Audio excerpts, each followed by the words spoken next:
Hello students, how are you all? Welcome back again. In our previous lecture, we are studied about physical properties of metal and non-metal. Physical properties of metals and non-metal are malleability, ductility, and sonorous. Now, our next topic is chemical properties of metal and non-metal. Reaction with oxygen. First chemical property है कि जब metal oxygen के साथ react करती है तो क्या होता है. You are familiar with the phenomena of rusting of iron. आप सबको पता है आयरन रस्टिंग ऑफ आयरन के बारे में. आयरन पे जो रस्ट लग जाता है, जंग लग जाता है. Recall the reaction by which rust is formed. उस रिएक्शन को ध्यान कीजिए जिसमें रस्टिंग फॉर्मेशन होती है. You had also performed in class 7th an activity of burning a magnesium ribbon in air. Class 7th में आपने पढ़ा था कि जब हम मैग्नीशियम रिबन को एयर में जलाते हैं, एयर के प्रेजेंस में, तो क्या होता है. You had learned that in both the process oxide formation takes place. आपने क्या पढ़ा है इन दोनों रिएक्शन में, चाहे वो रस्टिंग ऑफ आयरन हो या फिर मैग्नीशियम रिबन को हम एयर में बर्न करें, दोनों प्रोसेस में ऑक्साइड फॉर्मेशन होती है, ऑक्साइड्स बनते हैं उसके.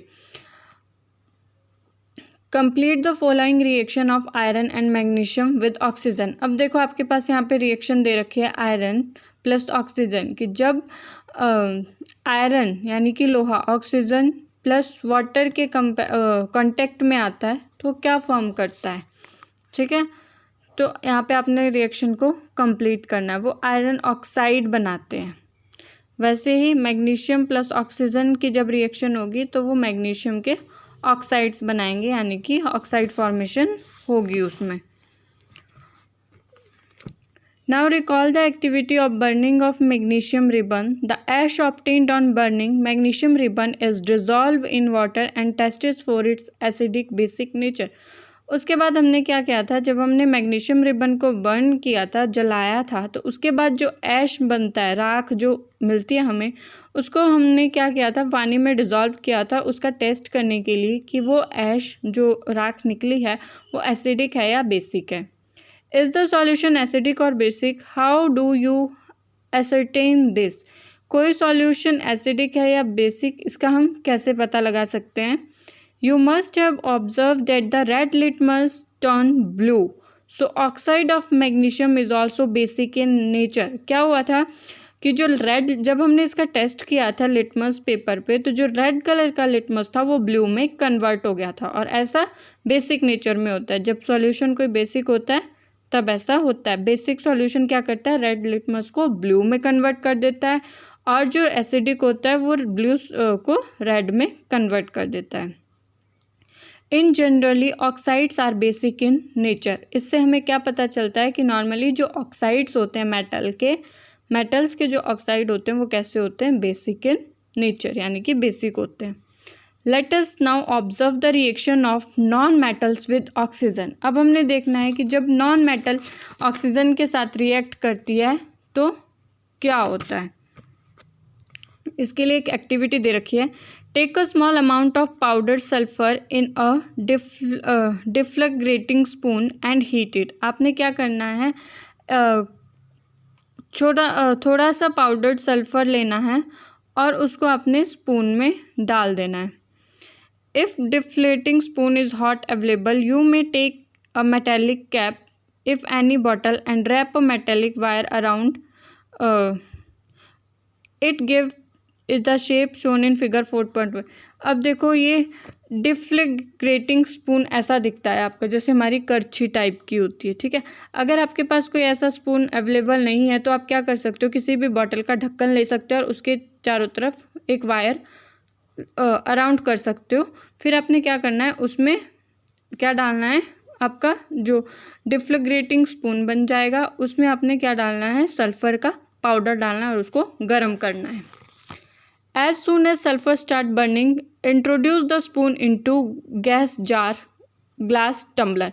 उसके बाद आपने क्या करना है, जैसे वो गर्म हो जाएगा, बर्निंग स्टार्ट करेगा, आपने उस स्पून को किस में डाल देना है, ग्लास के टम्बलर में, यानी कि गैस जार का वो काम करेगा. जैसे यहाँ पे ग्लास का बना हुआ टम्बलर है, ठीक है। Cover the tumbler with lid to ensure that the gas produce does not escape. आपने उस टम्बलर को ढक देना है और ध्यान रखना है कि उसके अंदर जो गैस प्रोड्यूस हुई है वो बाहर ना निकल सके।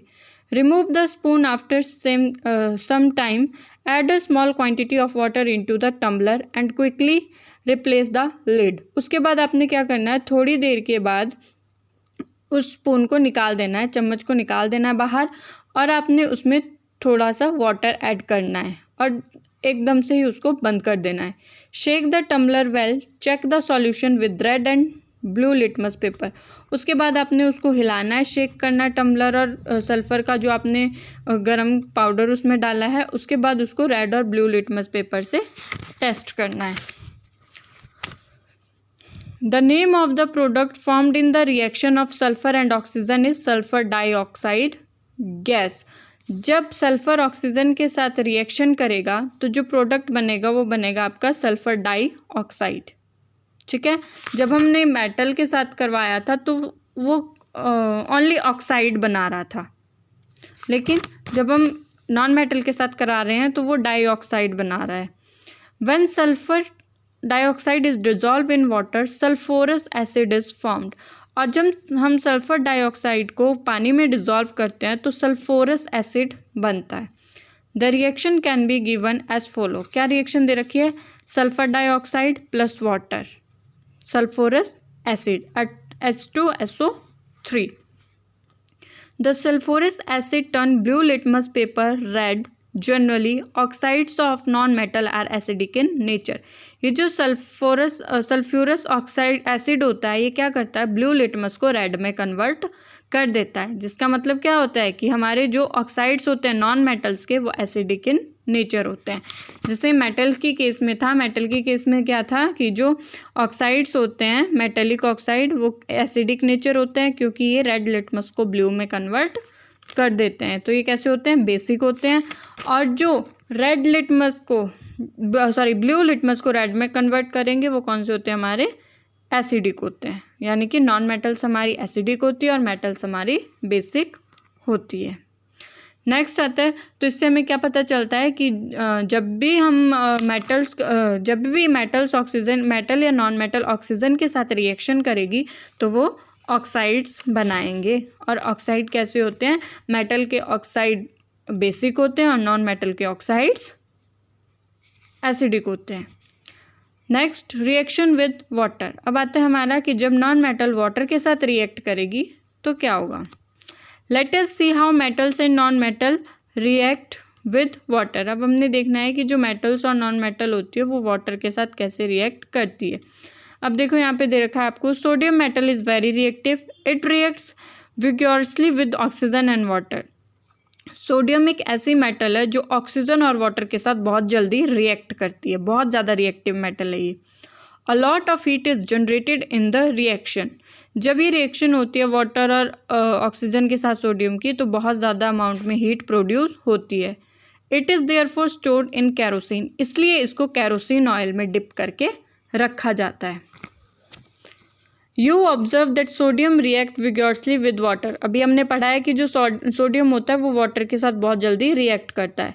सम other metal do not do so, लेकिन जो दूसरी मेटल्स होती है वो ऐसा वो ऐसा नहीं करती है। For example, iron react with water slowly. जिससे आयरन होता है लोहा, वो वाटर के साथ धीरे धीरे रिएक्ट करता है। Generally non metal do not react with water through they may be very reactive in air. और कुछ नॉन मेटल ऐसी होती है जो वाटर के साथ तो रिएक्शन नहीं करती है बट एयर के साथ बहुत जल्दी रिएक्शन कर लेती है। Such non metal are store in water. ऐसी नॉन मेटल्स को हम वाटर में स्टोर करके रखते हैं। देखो, जो एयर के साथ रिएक्शन करती है उनको हम वाटर में स्टोर करके रखते हैं, ठीक है। और जो एयर और वाटर दोनों के साथ रिएक्शन करती है उनको हम कैरोसिन में डिप करके रखते हैं, जैसे सोडियम को। For example, phosphorus is very reactive non metal, it catch fire if expose to air. Example के लिए फॉस्फोरस एक ऐसी नॉन मेटल है जो एयर के कांटेक्ट में जैसे ही आएगी ये बहुत जल्द तो ये फायर कैच कर लेगी, आग पकड़ लेगी, इसीलिए इसको वाटर में डिज़ोल्व करके रखा जाता है। To prevent the contact of phosphorus with atmospheric oxygen, it is stored in water. Phosphorus को ऑक्सीजन के कांटेक्ट में आने से बचाने के लिए क्या किया जाता है, इसको वाटर में स्टोर करके रखा जाता है। नेक्स्ट आता है रिएक्शन विद एसिड्स। जब ये एसिड के साथ, देखो ऑक्सीजन के साथ रिएक्ट करेंगे तो ऑक्साइड्स बनाएंगे, वाटर के साथ रिएक्ट करते हैं तो कुछ मेटल्स क्या करती है, कुछ वाटर के साथ रिएक्ट करके फायर कैच कर लेती है, तो कुछ एयर और वाटर बोथ के साथ रिएक्ट करके फायर कैच करती है। नेक्स्ट आता है रिएक्शन विद एसिड, कि जब एसिड के साथ इनकी रिएक्शन होती है। Let us see how metals and non metal behave with acids. अब हमने देखना है कि जब मेटल्स और नॉन मेटल एसिड के साथ रिएक्ट करती है तो क्या बिहेव करती है ये। Is there a difference in the way metal and non metal react with acid? What could the pop sound in some case be due to when a burning mastic is brought near the mouth of test tube? इसके लिए पीछे एक activity दे रखी है, हम इसको पढ़ते हैं। Take sample of metals and non metals listed in table 4.5 in separate test tubes and label them A, B, C, D, E and F. With the help of a dropper, add 5 ml of dilute hydrochloric acid to each test tube one by one. आपने क्या करना है, कुछ एक यहाँ पे metals they रखी है, नॉन मेटल्स दे रखी है, जैसे magnesium ribbon, aluminium foil, iron filling, copper, charcoal और सल्फर। ठीक है, अब आप अपनी मर्जी से कोई भी मेटल नॉन मेटल ले सकते हो और उसको आपने लेबल करना है A, B, C, D, E, F। ठीक है, उसके बाद आपने reaction with hydrochloric acid and reaction with dilute sulphuric acid, 2 acids आपने लेने हैं। Observe the reaction carefully. If no reaction occurs in the cold solution, warm the test tube generally. उसके बाद आपने क्या करना है, ऑब्जर्व करनी है रिएक्शन क्या हो रही है जब आप हर एक टेस्ट ट्यूब में dilute sulphuric acid hydrochloric acid डाल रहे हो। ठीक है, अगर ठंडे सॉल्यूशन के साथ रिएक्शन नहीं हो पा रही है तो आप उसको गर्म भी कर सकते हो। Bring a burning mastic near the mouth of each test tube. उसके बाद आपने क्या करना है, जब आपने हाइड्रोक्लोरिक एसिड डाल दिया है तो हर एक टेस्ट ट्यूब के माउथ के पास आपने जलती हुई माचिस लेके जानी है। Repeat the same activity using dilute sulphuric acid instead of the dilute hydrochloric acid. उसके बाद आपने ये एक्टिविटी किसके साथ करनी है, डाइल्यूट सल्फ्यूरिक एसिड के साथ। पहले आपने हाइड्रोक्लोरिक एसिड के साथ किया, उसके बाद आपने सल्फ्यूरिक एसिड के साथ करनी है और फिर अपनी ऑब्जर्वेशन को रिकॉर्ड करना है। Is there a difference in the way metals and non-metal react with acids? What could the pop sound in some case be due to when a burning mastic is brought near the mouth of the test tube? जब आपने ये सारी activity की metal और non metal के साथ, पहले sulphuric hydrochloric acid और उसके बाद सल्फ्यूरिक एसिड डाल के, और फिर आप क्या जलती हुई माचिस हम हर एक टेस्ट ट्यूब के पास लेके गए, क्या सारे केसेस में पॉप साउंड प्रोड्यूस हुई? You must have found that non-metal generally do not react with acid, but metal react with acid and produce hydrogen gas that burns with the pop sound. आपने क्या देखा कि जो metals होती है वो react नहीं करती, नॉन मेटल्स रिएक्ट नहीं करती है एसिड्स के साथ, लेकिन जो मेटल्स होती है वो एसिड्स के साथ रिएक्ट करती है और हाइड्रोजन गैस प्रोड्यूस करती है। जो पॉप साउंड प्रोड्यूस होती है वो हाइड्रोजन गैस की ही होती है और हाइड्रोजन गैस पॉप साउंड के साथ प्रोड्यूस होती है। बहुत इंपॉर्टेंट है कि which gas produce with pop sound, hydrogen gas. You must have noticed that copper does not react with dilute hydrochloric acid even on heating, but it react with sulfuric acid. वैसे ही जो copper होता है वो dilute hydrochloric acid के साथ react नहीं करता है, बट ये रिएक्ट करता है सल्फ्यूरिक एसिड के साथ। So our next topic is reaction with bases. ये हम नेक्स्ट क्लास में पढ़ेंगे।